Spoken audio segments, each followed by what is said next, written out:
Get ready for Real Talk with Pasha B in 5, 4, 3, 2, 1. Thanks for tuning in today to Real Talk with Pasha B. This is Pasha B, and we have a special guest that is with us today to be a subject matter expert.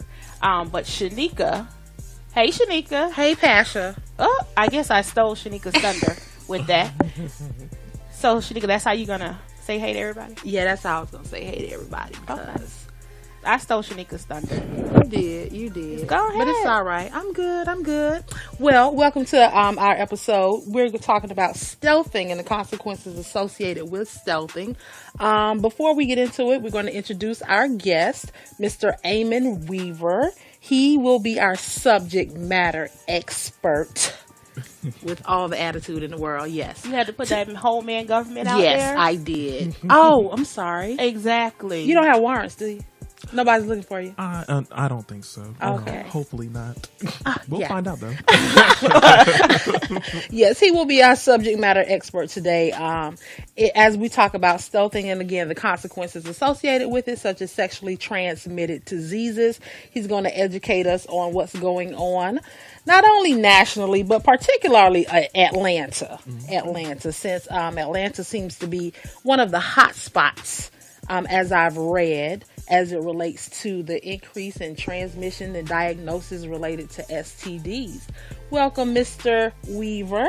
Thank you so much. What a great introduction. I don't know who you're talking about. Subject matter expert. Yes, yes. You're our subject matter expert. Can we have you plug just the story that you were telling us about the infamous trap house in Atlanta? Sure. Okay. Yeah, so we decided, an organization that I work with decided to partner with the Pink Trap House. I reached out to a connection at Def Jam who gave me the manager, or the image manager for the Pink Trap House, who was over the installation. And we went there, a colleague and I went there to discuss a possible partnership. So that was an immediate yes from them, and I was so surprised. And we spent the rest of the afternoon trying to coordinate the logistics as far as what we can do. And I submitted all that information to the manager who would be over the outreach that the department would be doing.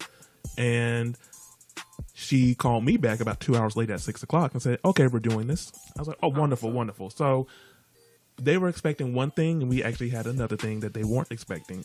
And they, went along with it. They made the flyer. The flyer got a lot of attention, and needless to say, the event went viral as the house went viral as well. Yeah. So we ended up testing close to 60 people. We reached out to over 300 individuals there. Wow. In the span of about 3.5 hours. So it was very successful for it to come up overnight. And the team, that was the 4th of July. Mm-hmm. Everybody was looking forward to being off, but we spent the whole entire day there. And it was just a concerted team effort. I didn't test anybody, but I did make the contact to make sure that this event sparked together. And you were the visionary. I was the visionary. I would like to say that. Yeah, you were the visionary. Yeah, it was very cool that the department went along with it, because normally they do not go along with certain things, and it was something that we possibly could have gotten in trouble for. But right.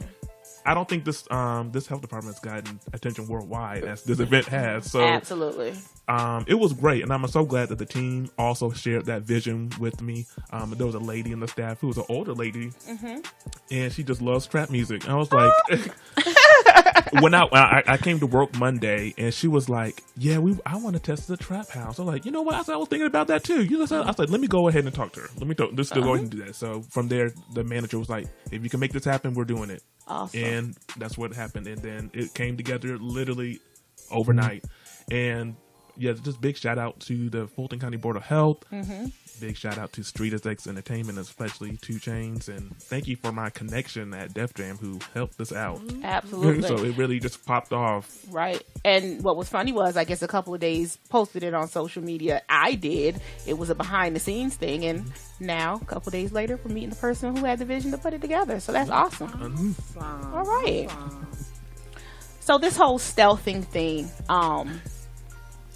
we're not going to date ourselves, but I guess when we were growing up or in our earlier years, it was called something else. Now it's called stealthing. So I guess they just put a new name on it. What was it called? What was it called? Niggas doing bullshit. Oh shit! That's what it was called. You know what I'm saying? That's just what it was called. It's funny because it has a name now. Everything has a name. I'm like, right. okay, well no one knew what to call it. So I'm glad that we can identify it now with the actual name. And I guess it's they say it's a new sex trend. I don't think it's a new sex trend. I don't know what's going on with it now that's making it be in the spotlight. It has a name. Yeah. I think it just has a name. I agree with that. Okay. It has a name, so now we're hearing it, we're discussing it. There are some legal issues behind it. There's always been a moral issue. What is stealthing, Pasha? I do not know. We did not discuss. So if you would have let me, you're talking too much. I need to know right now. I'm curious. She's setting up the stage for the main show. The main show is stealthing for now. My interest had been piqued. So with the legal and the moral consequences behind it, excuse me, Sheneka put me on the spot. What is stealthing? So it's basically you may have consented to the sexual act, but the male usually takes off, removes the condom sometime during the sexual act, which then I guess that's the stealth or the discreetness of doing it without the partner knowing about it. And then I guess, I'm not going to say I guess, then there is a debate whether it is actual consensual sex at this point in time, because there was something that happened, right. No pun intended, but mid-stroke. Yeah. That changed that changed the situation. So yeah. So stealthing. I saw this on Facebook. Okay. And I was like, oh, that's what it's called. You know, I guess a millennial. So I was like, oh, that's what that's called. So I did not know what to think about it. It was on the New York Times. I'm like, wow, they're doing a story on this. So this can go one of two ways. It can be very informational and educational, or it can be very bad because people are going to take what they take from it and just spread the wrong information. And I can honestly say I saw a little bit of both from that. So wow. Yeah, so stealthing, working in the field of public health and actually being the case manager for STDs, you hear about stories where people just say they wear condoms or thought their partner wore condoms, and then they end up with the call or a knock at the door from the health department. Oh. And so you all literally come to the door, knock on the door? Some people actually do. I'm not sure how they do it in Atlanta, but in the middle Georgia district where I worked, that was the best option, going into rural counties and going into people's houses and saying, can I speak with you about a health related matter? Wow. I'm sure the team in Atlanta does it similarly, but I know for a fact that what I experienced in Macon, Georgia, that's how we did it. And yeah, so stealthing, yeah, it has a name now, and that's honestly what I can say, because I know a lot of people engage in those types of acts. I know everybody's having sex, but also not everybody wears a condom or knows how to properly use a condom too. So when you hear stealthing, two things come up. One, making sure that your partner wears a condom to fidelity, and two, making sure your partner knows how to use a condom, because a lot of people have condom failure. How does that go? Do you know how to put a condom on? Like, how do you ask that question? Well, do you watch? Do you get down? You want to watch? So you would want to watch. You do want to watch. Yeah, you would want to watch to make sure that you at least get there. You're not literally watching, but you are not literally watching, but you are making sure it's being you may want to, you may not see it being placed properly. Yeah. But you may want to feel it. Like, okay, let me see. Okay, it's all there. It's pinch on. That little top Make sure the top is pinched, you know. But yeah, a lot of people don't even do that, you know. Because, if you're about to engage in sex and something you are thinking it's protected and it's not, you may want to have checked. Yeah. You know? Yes. And also, people don't know how to store condoms always. There's a lot of issues when it comes to barrier use. And that's one of the things that I like to promote. Still, a lot of people don't like to use condoms, and that's because they want to feel it. So you are finding that there's still a large percentage in 2017. You are still finding that there are a large percent of people who do not like to wear condoms. Exactly. we are in an age of condom fatigue. We've heard condoms for the last 60 plus years, and we pushed it so much because it used to be, oh, you're a condom, wear a condom, you don't want to get pregnant. And then it moved into, wear a condom, you don't want to get an STD. And now we're in the age of wear a condom, you don't want to get none of those two, but especially you don't want to get HIV. So they led with the charge of condom distribution, condom campaigns, and it really hasn't been as successful as it has in reaching the priority populations, which would include African American, female, African American MSM as well. And what I'm experiencing... Yes. MSM is another, it's the risk category for men who sleep with men or men who have sex with men. And it doesn't necessarily include just gay men or bisexual men, because a lot of men do engage in other sex acts with men and they consider themselves straight. So we have to consider their attitude and respect their view and make it normalized for them to be honest with themselves about the risks associated with their sex.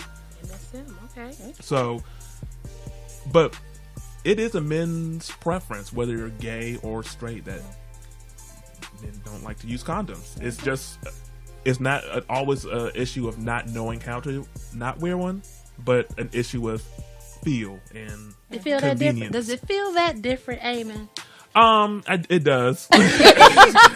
However, there are so many types of condoms available. You know, there's thin condoms, there's fitted condoms, I guess like the skinny jean condoms. So you make sure it doesn't slip off, but it's thin enough so you don't really feel anything. Right. There are condoms with lube on the inside to really make it feel as real as possible, just a little bit. And then there's lube on the outside that actually has your partner's best pleasure in the entrance. So there's so many innovative things that are out there with condoms that should make it fun. Should make it make it fun for people to use condoms and to, you know, protect themselves.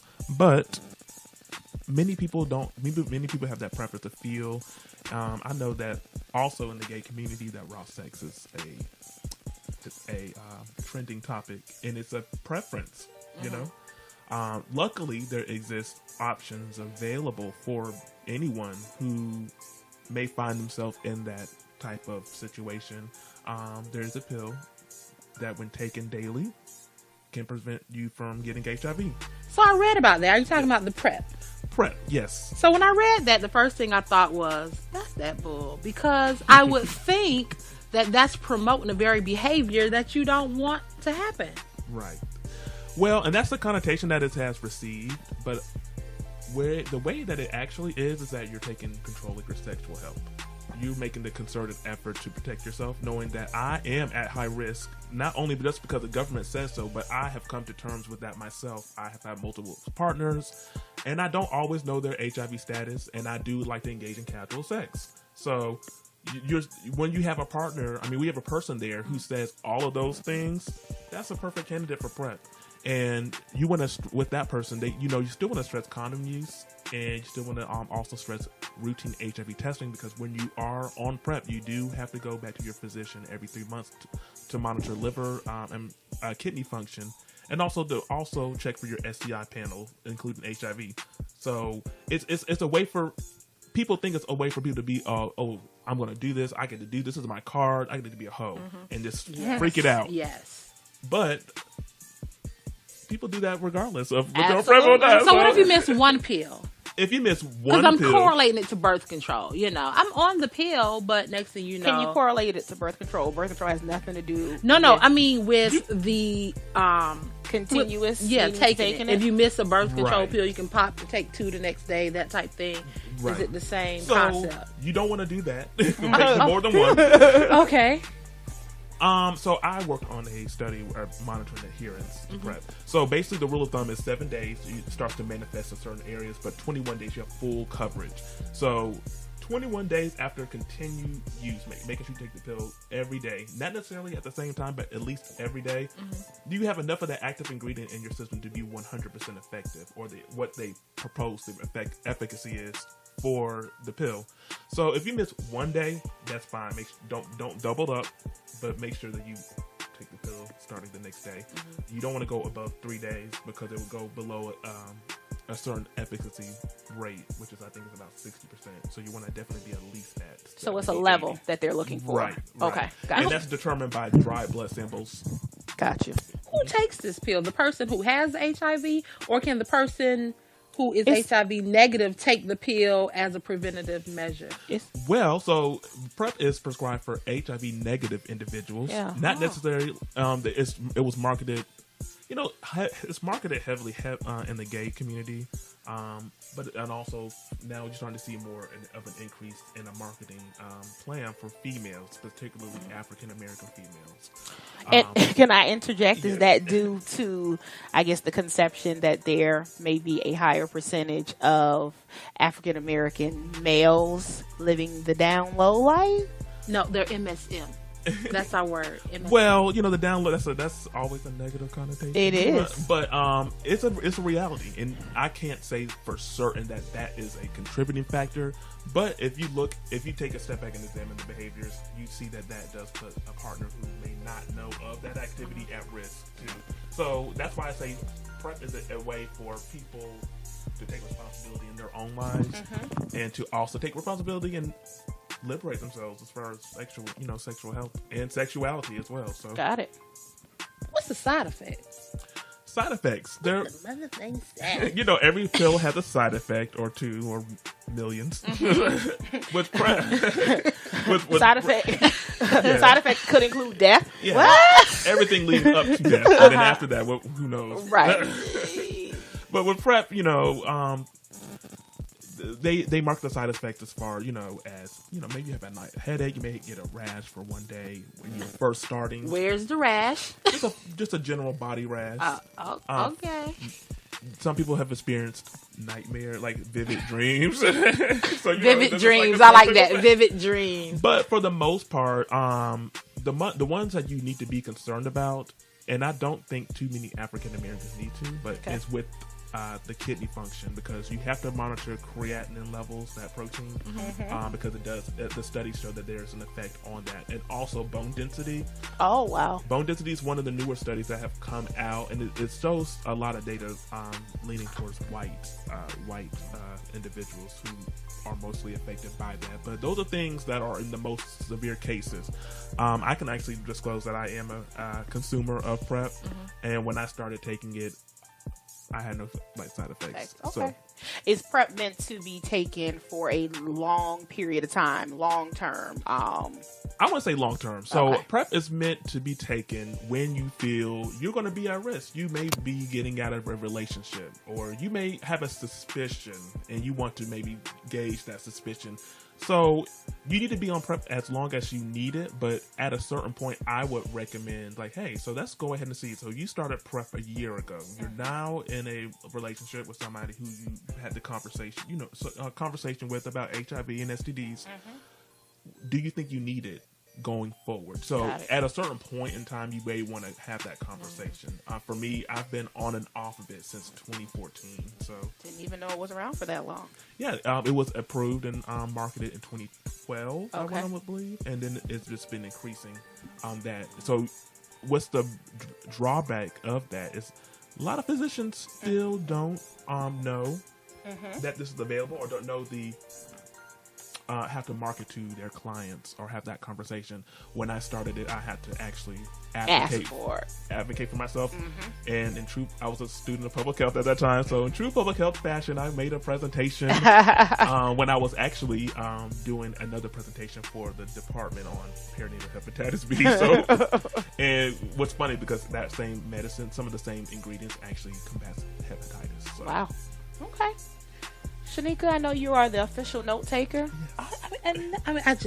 So again, the conversation initially came up when an article came out regarding stealthing. Yes. And I think, and I'll just say, the vast majority of sexually active people have experienced that at some point or another.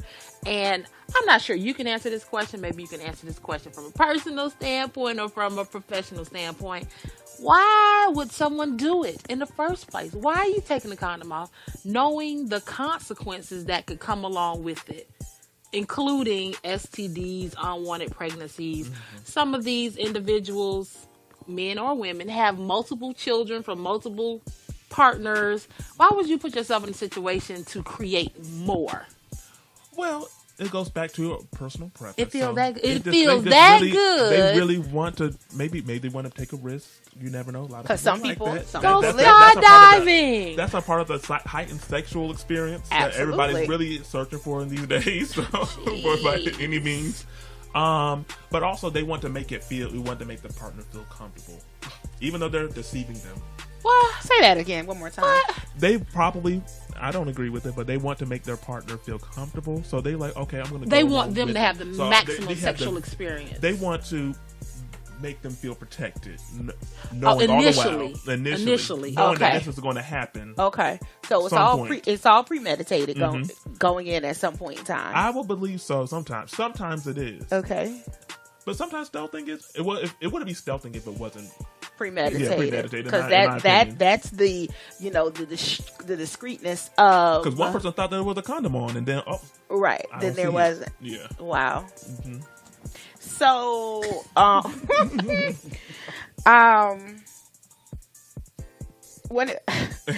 because I'm just sitting here trying to wrap my mind around the fact that it's 2017 and people are still putting themselves at risk. When I say there are a certain group of people or a certain segment of the population that's willing to have unprotected sex. Right. Mm-hmm. So, if I am, or if someone's having a sexual encounter with someone and the agreement is it's going to be protected, and then you decide to change that up somewhere before, after, whatever, like, I don't know how that conversation, like, what happens after?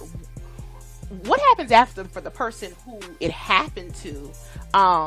Especially when, again, we're talking about the morality of it. It's like, that's why I said it seems like it's just some bullshit that people do, and it's a very selfish thing that people do. So, is it a knowing the person a little longer than, I don't know, does it normally happen with one night stands? Is it knowing the person for a longer period of time? And I'm asking these questions because, again, I can't wrap my mind around people are still doing it.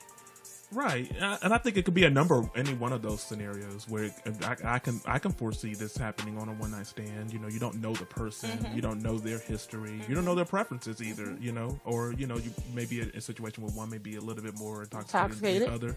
So I can definitely see that scenario playing out with a one night stand, or maybe even a regular fuck buddy or whatever. Longer term, at some point you would have had some type of a conversation about, hey, when's the last time you've been tested? What have you been tested for? Right.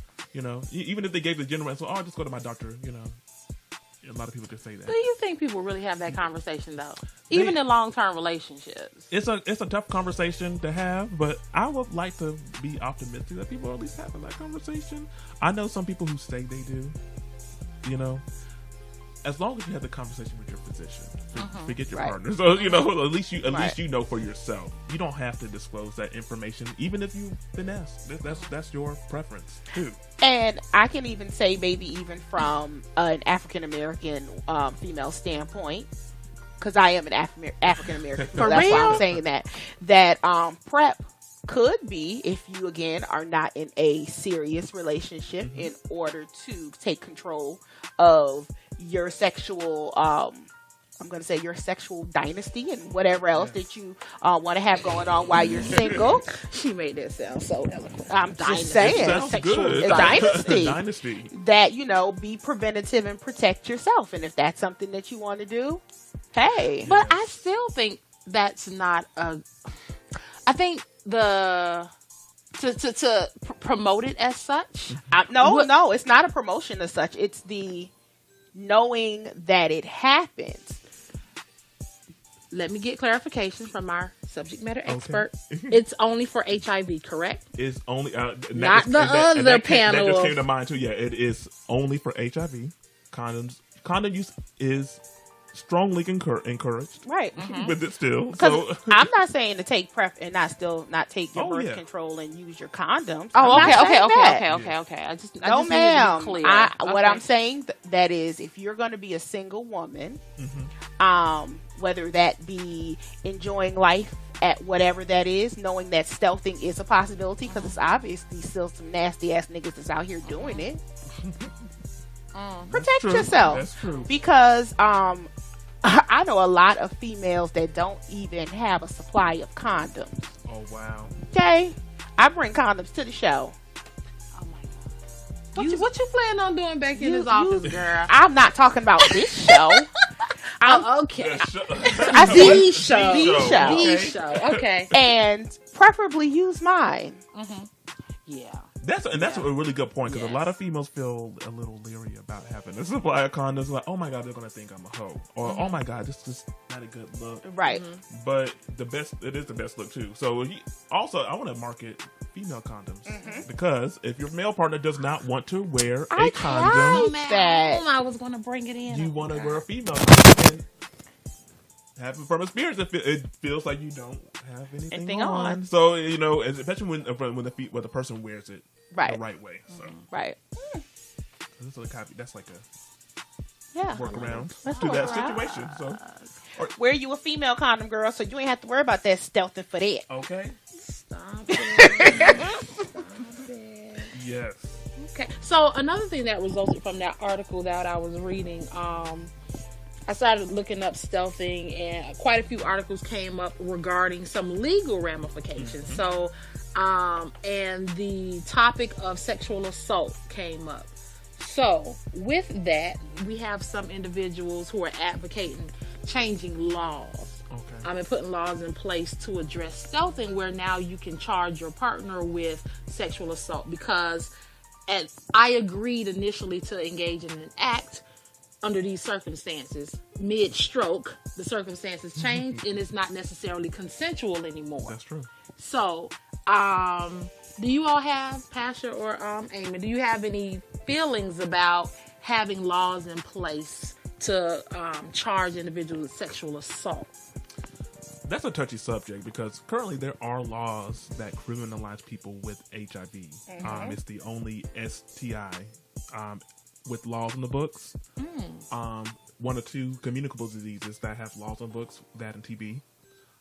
So when it comes to that, especially you got to think about also the prison. It's a whole system. So we as African Americans have always been sexually exploited.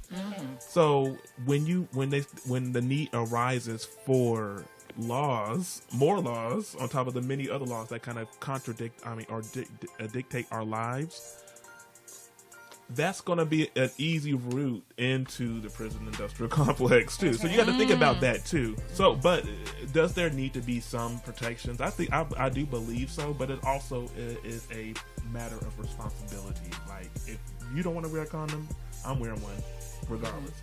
If you don't want to do this, then you know what I'm saying. It's because it's a two-way street, or how many other people who are involved, where each individual has the same amount of exposure and risk, or the potential for it, that you also want to do what you can to protect yourself.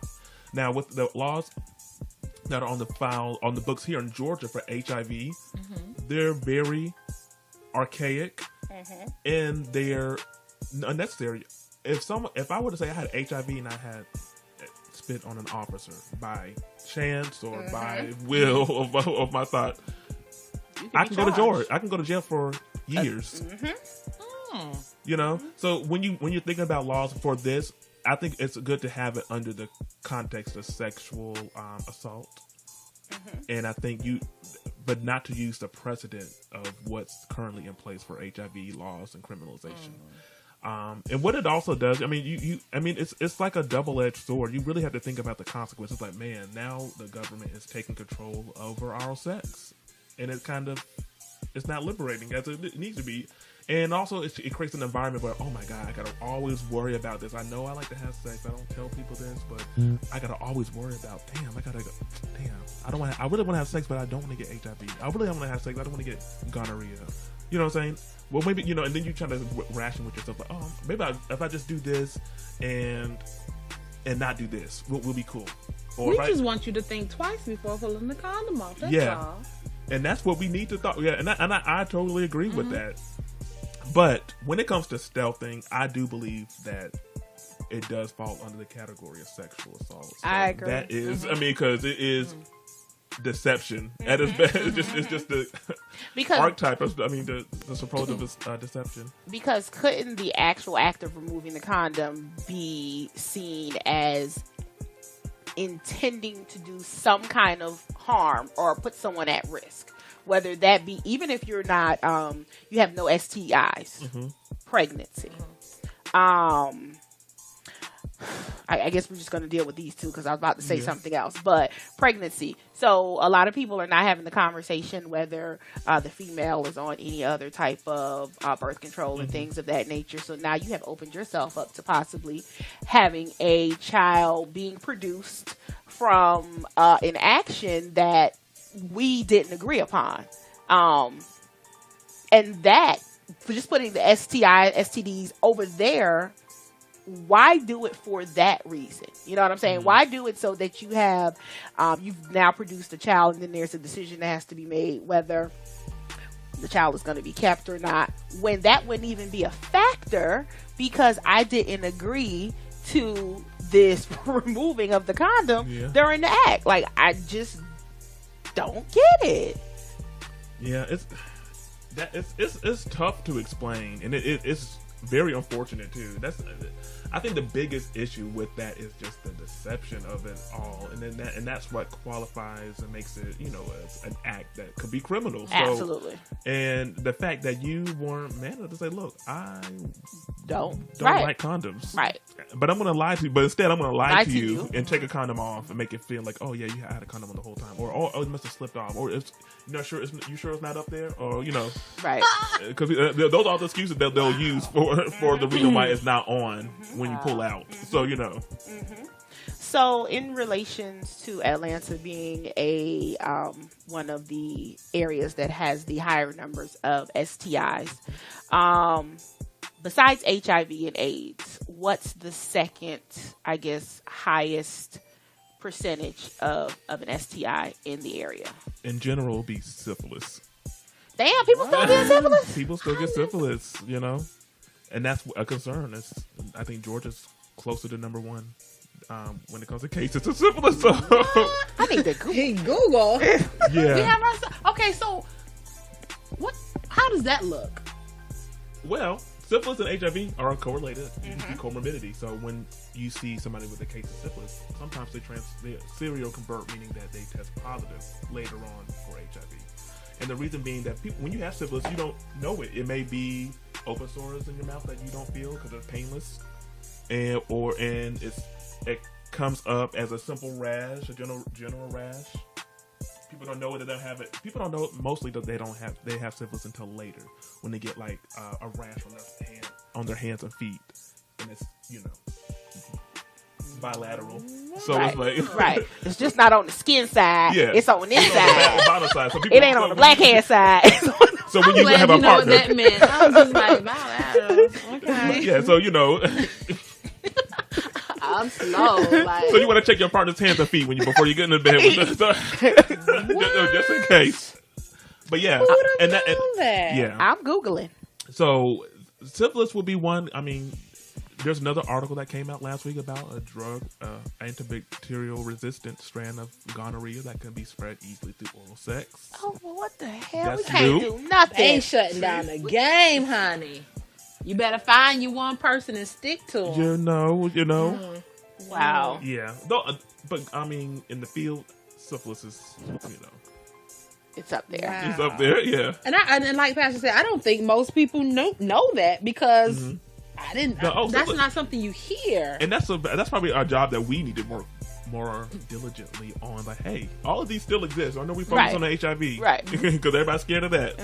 But you still can get these things. They still have bad consequences. As a matter of fact, one can lead to another, and one can lead to multiple other things too. So that's the thing that we need to do as far as health education, to let people know that this is still out there. You can still get this, and in the fact, it's multiplying and mutating to the fact where we can't even treat it. Strange. Yeah, so yeah. Wow. Not to scare anybody, but just want to keep that. No, we want to scare everybody. We want to scare everybody. Is there more, or do you see more cases with one sex than the other? That's a good question. You definitely see it in your priority populations. In Georgia, we have 5 of them. African Americans being 1, Latinos, African Americans MSM, white MSM, Latinos. You see a high prevalence in those areas. I mean, you just use your social determinants of health handbook and just look like, okay, rule of thumb, okay, yeah. So, I don't know the specific data, but I would suspect more men than women have. Wow. So my question is, what about, so you mentioned those populations. Mm-hmm. So what are other populations doing that's so different than what we're doing? And I don't want to just say, oh, it's because they're using condoms. Is it that they're partnering with one person and not going outside? Are they more educated as it relates to preventative measures? What are they doing? The white people and the Asian people. That just goes back to the social determinants. So it goes back to education. Mm-hmm. The class, like surveys can only be as good as people they choose to do it. So you just got to take that into consideration. You look at age, you look at income, you look at education, you look at also the behaviors that all of those people are associated or actually do themselves, how they do those. Mm-hmm. And why you take a step back and see why you see an increase in this age group and not in this one, or this population has a steady decline, this one's flatlined, this one's going up. And you look at it, I mean, it's just a number of things. Access to care is one of them. Education, not just what's your level of education, but what are you able to comprehend when somebody like me comes to you and I say these big words. Do I need to say these big words, or do I need to make it? Yeah, because I didn't know about that meant. So you just got to bye. It could have meant bye. The hands or the feet, but I didn't know it meant the black hand side and the white hand side. Mm-hmm. In the context that he said bye, lateral. Ma'am, it's early. She lying. It's 2:00. But hey, it's early for a Sunday. Okay. Sunday. But you look at all those factors, and they do play a role. It's not that one's doing something different. Some of them may be doing more than another population that is rising in. Right. So you just got to look at what's available, what area, what age, what are those behaviors that we're assessing. Would it be capturing accurate information? We did that across the board, right. Even, you know what I'm saying? Because maybe those behaviors, is more cultural. So you got to put culture into it too. So it's a number of reasons why you see the rise. It's all a game, so you know. And depending on who's doing the survey statistics, they could have their own agenda, so it could make it look like something more than what it is. Right, and I've experienced that. Haven't done research, so you know, we marketed for this group, but we see all these groups going here, and so it's like, oh, we need to do more of this. No, you're not doing the right way, but okay. African Americans. 30 years and older. What would you say are some of the things that we need to look out for, whether it be from the STI perspective or prevention? Well, 30 and beyond, that's the age where we are coming into ourselves. I'm approaching 30 as well. So we are, so we're more stable in life. We may not be in a relationship, but we are comfortable dating. We may even engage in casual sex. We may have children. So, the life circumstances are different from 10 years before. So something you want to be mindful of is just your personal health. So you can just start with there, take HIV and STIs out of the equation. So you want to be mindful of your personal health, because studies show that's when we need to have a primary physician, at least by that age, at the latest. I mean, you know what I'm saying? Somebody who you feel comfortable talking with some of the most personal, sensitive issues with them. So be mindful of your just preventative health. And from there, you build on for your sexual health, What is the best GYN to go to? Who am I going to be comfortable with? You would suggest this person to go to, so I'm going to go to this person. So it just starts with that preventative health side, from your personal health to your overall health, spiritual, all that. From there, you want to go to your sexual health. So you want to be empowered yourself to have the power to advocate for yourselves. You may not have the conversation with your partner, but you need to at least have it with your doctor, your physician. And a matter of fact, if you have close friends, that's how those companies encourage one another to do that themselves. So if in public health we're marketing plans to like, oh, get that diabetes test, get that heart pressure checked out. Let's go walk down the street. Let's get a full pap smear and get a whole full blood panel. Yeah, we're gonna look for HIV specifically, but I want that full blood panel where I'm gonna set for hepatitis. Even though I'm not in the age demographic that it should be an issue, I'm gonna look for syphilis, gonorrhea, etc. I'm gonna have my ass swabbed, and I'm gonna have my pussy swabbed too, to make sure that I don't have XYZ and beyond. So you want to have that. And you want to advocate for yourself, because you may go to a physician and they refer you there. You're like, absolutely right. I'm gonna go. Oh yeah, just pee in the cup. Yep. No, I want the swab. I need the swab. Right. I want my mouth swab because I know I give head. I want my ass swab because I know I take it up the ass sometimes, and I want my vagina swab because I know that I like sex. So I want to have all these. That's what we call site specific. Every orifice, yeah. Even that's what we the call ears. If you get down like well, that. yeah, your ears, your arm, all that type of stuff. That fifth graders were given arm jobs and they're getting STIs on their hands, on their armpits. You got to look that one up. It was just so bizarre when I read that, and I don't know if it's fake news or if that's for real.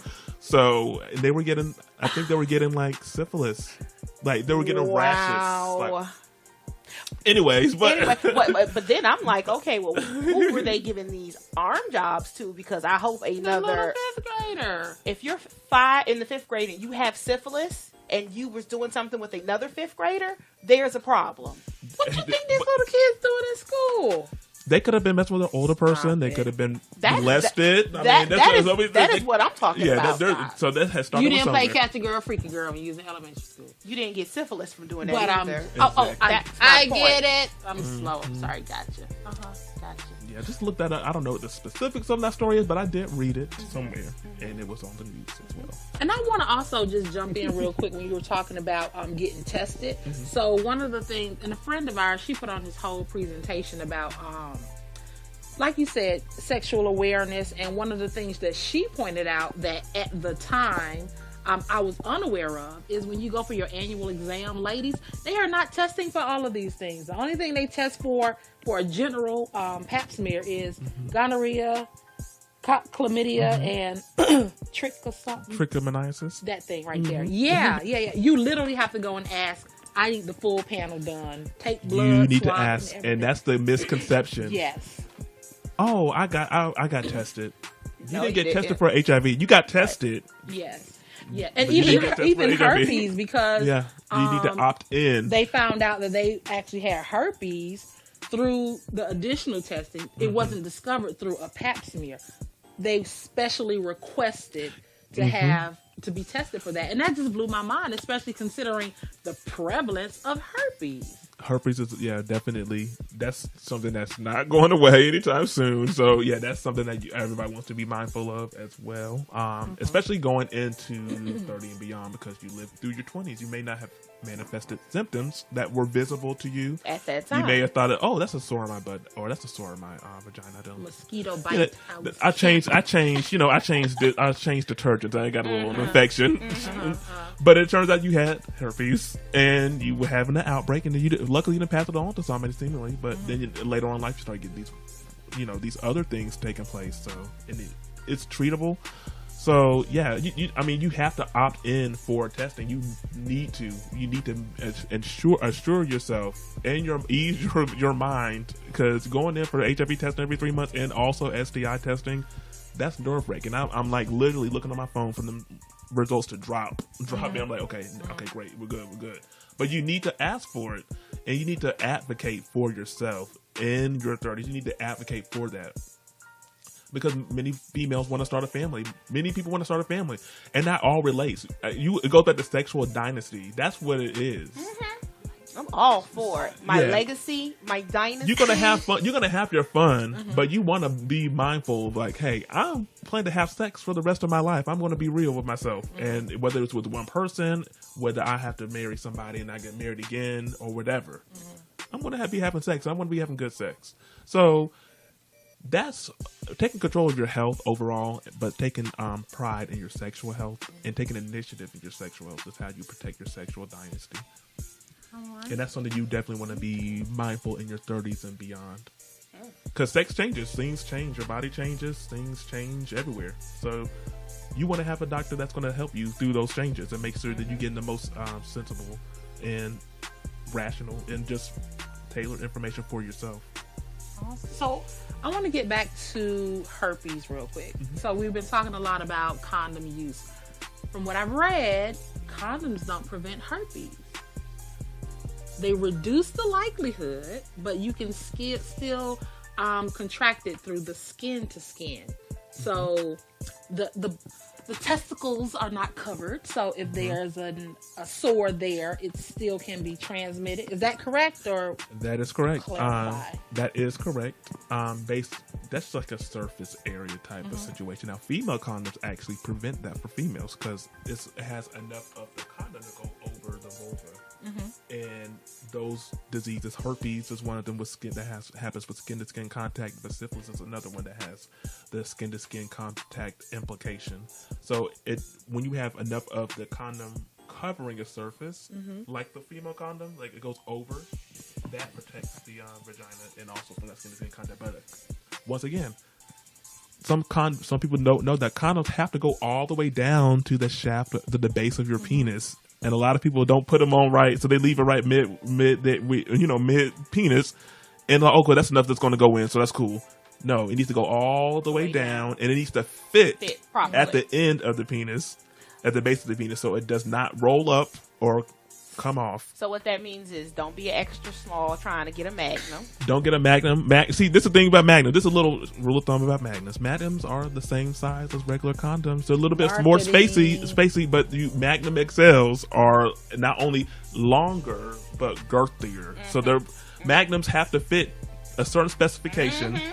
But for those men who don't know their size. Magnum. Ask your girl, she know you. Let me take a look at Magnums are longer in length, regular Magnums, but there's a Magnum XL that's girthier and longer too. Okay, there's a difference between length and girth. Yes. Like the girth. And you want a condom to fit snug. So the condom should fit. It should fit snug. It should fit snug, especially at the base of the penis, and make sure it goes all the way to the base to the penis. Okay. So I have a question. So my head is just going all over the place. So when you're talking about skin to skin contact, I'm asking the questions the folks are thinking, right? Let's say hand jobs. So if someone is doing a hand job on someone who has an STI such as syphilis, you said syphilis and herpes, that's hand to hand. I mean, skin to skin. Can they now transmit it since it was on their hand? Or does it have to be through a membrane or something like that? That's what it implies. So if you have a breech barrier on your hand, your hand will be what we call the vehicle or the fomite. So you give a hand job. Oh, scratch my head. Oh, scratch my head. Or you can clean yourself out. Don't wash your hands all the way. You may have a tear or a compromised area that's easy for that pathogen to get into and manifest. I'm gonna rub my eyeball. You can do that. Ocular syphilis is a real thing. Get up! Look it up. Look it up. Yeah, ocular syphilis is a real thing. So that's what happens. Your hand is the vehicle. So when you have sex, it's always good to have a safe sex kit with hand sanitizer in it. And before anything else, rub that hand together before you start doing anything else. Kill it. Yeah. Kill them germs. But the hand can transmit. To other parts of the body. It makes it possible to transmit to other parts of your body. So where there's an open sore or just any compromised area where it's going to be easy. Like your eye clearly has nose. Your nose has veins. You have a direct contact to your blood system with those areas. So that makes it easier for it to get through a 1-cell barrier. Dang man, this will put you out the game for real. Pasha like whatever. But I'm going to get me. We have all. This is what I want to also say. We have all these doom and gloom scenarios, but to get an STI, it has to be the right. It's like it has to be the perfect storm. You know what I'm saying? You could have been in contact with an STI and your body fought it off. You would never have known it. And that's what happens most of the time. Because it's more probable that you have been in contact with someone. That is the case. That's the right thing. You have been in contact with some of these things that we were talking about today. And that's the scary part, but it's also the part that you know that your body is healthy enough to fight off certain things, because they are all out there. I mean, if you did rigorous testing, you probably find something. You know what I'm saying? But it's not to scare anybody. It has to be the perfect storm. It has to be you either have the right amount of the pathogen in the right area. It has to be the right situation. And we know there's a lot of things going on in our bodies. So that's one of the things I want to also point out. So that is kind of comforting, because not every situation is going to put you at the risk. Even if you are having sex like that, you know, it's you got to have the right ingredients to make it happen. And I think it's all about keep saying this, being one with self and protecting yourself and things of that nature. So you can't, scared money don't make no money. Yeah, that's true.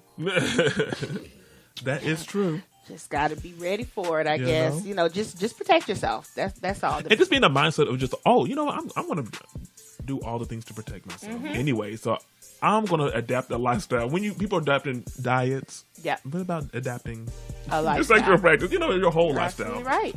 And that's what it takes. So it's second nature to have that, pop that condom out. Oh, I already have my female condom in. Cool, let's go. Got it. Got it. Right. So my next question has to do with the use of barriers for oral sex. So we often talk about condom use, female condoms, all of this stuff to protect the genitalia. However, oftentimes when people go in to do oral sex, there's no barriers in place. Do you find that to be true, or am I just talking out of my head? Nobody use nothing for no oral sex nowadays. That's exactly right. Come on now. It exists, of course. Yeah. They even have fingers condoms too. Where your fingers are. So you know those little small little condoms you see? Those are actually finger condoms. Like people use them. That was for the micro penis. No, it's people used to like count money. Like that's what they use them for. Like they don't get stuff. Condom. I do a class. There's like 101 uses of condoms that are not sexual. So I do all those. Are you serious? They weren't meant for sex. They were. They adapted it to fit that. Wow. But I need to go to that class. You let me know. That sounds fun. Yeah. So those barrier protection methods. They're awkward, but they're necessary. Yeah. We should be using them. We should be, but we do not. So, Sheneka, how would you feel? Saran wrappers, how would you feel if a guy busted dental dam out talking about something he about to put in work? Man, I don't engage in such behaviors. Dental dams? No. Angel.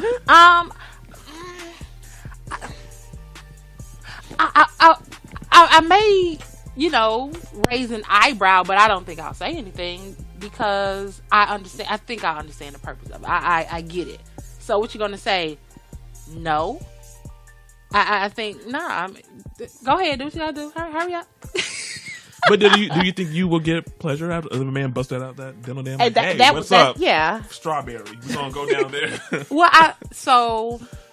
doesn't that honestly, if you're not using that on, or you're not comfortable with the practice of it being used, doesn't that then change the dynamic a little bit or change the situation? Well, I think that's something that you can explore because, and I'm just thinking for us, with the clitoral stimulation. Here the hell. Stop. What so the with hell? the clitoral stimulation, as long as there's stimulation, you're going to get the effect. So my question is, add a little lubrication and then put the. I'm going to say I don't know anybody. Did I say it right? Put the lubrication on there, then place the barrier. I'm not top, talking about the actual doing it. My question is, I don't know any female who can say that a man has used a dental dam or some type of protection. So if you see old boy whip out some dental dam, does that not change the mood, even if it's just for the moment? Shouldn't me? I don't think it will change the mood. First of all, you know why he did it. That's the same thing as saying. I'm not saying that you won't continue. I'm just saying flashing that. Come on now. You gotta make it off. You gotta whip it out like that too, because it's folded up. I don't think so. What you gonna do? That was just a question. I know how I would feel. Like, damn, it's like we were doing this. You didn't have no damn condom on, and you gonna put this out and eat me out? And what's that? I mean, you think I'm dirty or something? Like, and that's no different from them using a condom. No. Like, you would do that, but you won't do this, right? First of all, how jacked up is your thinking that you can't relate the two? Did I? You can relate the two. As far as for him, the thought process between using the condom and the thought process between using a dental dam. How many people use dental dams, Sheneka? I understand what you're saying, but I'm talking about your reaction. Like, what the reaction is based upon because most people don't use dental dams, and I'm talking about the reason behind them using it. So why would you even feel some kind of way? I see the reason behind using them, and that's great, but I think anybody who understands the reason behind them, even if you are wearing also a condom, it's gonna be like, oh shoot, that's another thing I had to, I'm just thinking that's another thing I have to clean up. Like, another like it's gonna raise another, right? Because not always negatively in your case, but it's gonna be like, oh, okay, well, let's go. When of course, gonna go along with it, but if it don't feel good, it's like, okay, we can go into something else. And because they may have sores in their mouth. You know what? And that is true. But wouldn't, again, conversation, because if you have sores in your mouth, there's a high probability that we've kissed. Right. Dang. So all I'm saying is, because there's not a high practice of dental dams being used, it is an eye turner because your mind starts to do this.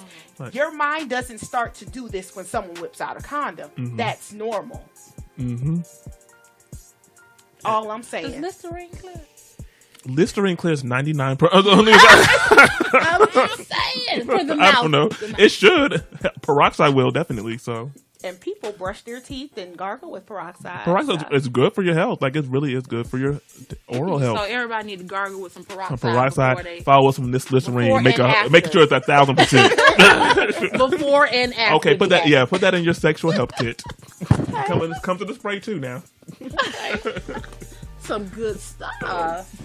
Definitely. So we're somewhat at the end of this show. It's been very informative. We always have takeaways, so I jotted down some things that are takeaways. I'm so glad that you were here to be with us today, because I think you shed light on the PrEP medication and how it may be marketed or it may be used in a specific genre, but it can actually be a preventative medicine that anybody can use, especially when you're taking ownership of your sexual dynasty. And also to add, if you cannot mention PrEP without mentioning PEP. So, we're just going to go through this quick. It's the same thing, same pill, but you use one before you think you may be exposed or be at high risk for HIV, and PEP is post. Oh. So you can use it within 72 hours of an unprotected sex event. But the thing is, you gotta, if you have that suspicion, it's a 30-day treatment, and they normally, prescribe it for, victims of sexual assault. Gotcha. Etc. But if you also have, like, hey, I didn't know this guy's status, and something just seems kind of fishy. That's when you want to go to the emergency room. They have it at the emergency room for you to do that. So it is something that requires a prescription, though. It does require a prescription. It's a 30-day prescription, and you want to do that within 72 hours of a possible exposure. Another takeaway. We have talked about advocating for yourself. Whether that be just from a personal standpoint or from the medical standpoint, which is making sure that you opt in to testing that you want to have done. Do not, and I think we can say this for any type of visits to your doctor or trying to manage your health. Do not let your doctor dictate what's happening to you in your health. You need to advocate for what you want, do your research. I know a lot of people who have went to doctors, and doctors have said, oh, it's nothing wrong with you. And then insisting on, and you hear that a lot, unfortunately, with people who have like cancer, breast cancer, things of that nature. Oh, you're too young to have this or something like that, or you're not in the population to be affected by it. And then all of a sudden, with the insisting and or going to another doctor, then you find out it was something. So advocating for yourself, making sure that you find a great doctor, one that you can have those conversations with, and do not be afraid to ask questions. That's absolutely right, because if it's your health, you're paying somebody to guard your health. So you want to be comfortable talking to them about anything. Like, hey, my shit came out yellow. Like, what's up with this? You know? So you want to be comfortable talking to them about the most sensitive issues, issues that you don't want to talk about, because they should know about it. They should. And a lot of doctors only operate in their expertise, which is sometimes not the best thing for the client, right? Because they can only operate with what they know. So you definitely want to bring as much knowledge and exchange as much knowledge when you do engage with your physician. So absolutely. And I know we said don't be afraid to ask questions, but communicating with your partners. Absolutely. That's just number one. That's personal responsibility. It is just rule number one: communication. It could be sexy. It can actually be sexy. You know, that could be sexual, because a lot of men don't have communication skills that females will, find attractive. Right. So if you are going into something open and honestly, that's kind of sexy. You know, especially when it comes to sex. So you want to really talk about it. Like, okay, you might think, oh, this is a freak. So we're going, we really want to do something like this. Is going to really work. Absolutely. And get consent. Consent, yes. Verbal consent is so important. It's legally binding. So when you find that condom not there, you have some options there. Absolutely. Absolutely. Table, do we have any takeaways? Anything else that we want to say before we end? Add Listerine and peroxide to your sex kit. Yeah, have a safe sex kit. Just have a freak kit. Really for real. Can you give us some information about our sex kit so we can put that on the Real Talk with Pasha B Facebook page? Absolutely. That is absolutely a great marketing ploy right there. That'll be y'all pink trap house. Absolutely. Okay. Absolutely. Like, we have some really good, like, you want to put some wipes in there. You definitely want to put some mints in there. Okay. You know what? You want to put something? We're gonna talk behind the scenes. We're gonna get the male sex kit and the female sex kit, and we're going to put that shit out. Okay. You see, I'm writing it down, right? You better. Yeah, men and women need different things. Yeah. After and before sex. Oh, you know what? We about to get this money popping. Okay. All right. So it was a great pleasure today. That's all we have. We're done. That's all we have. Again, I just want to thank you for coming out. Like, all this has been great information, and I'm sure our listeners will appreciate it. Hopefully, it'll give them. It'll be a conversation starter for some, and hopefully facilitate some action behind it. So, right. Thank you so much. No problem. It's been a pleasure. Thank you, and be on the lookout for the Real Talk of Pasha B sex kits. You know what I'm saying? Okay. I endorse. See y'all later. Bye bye.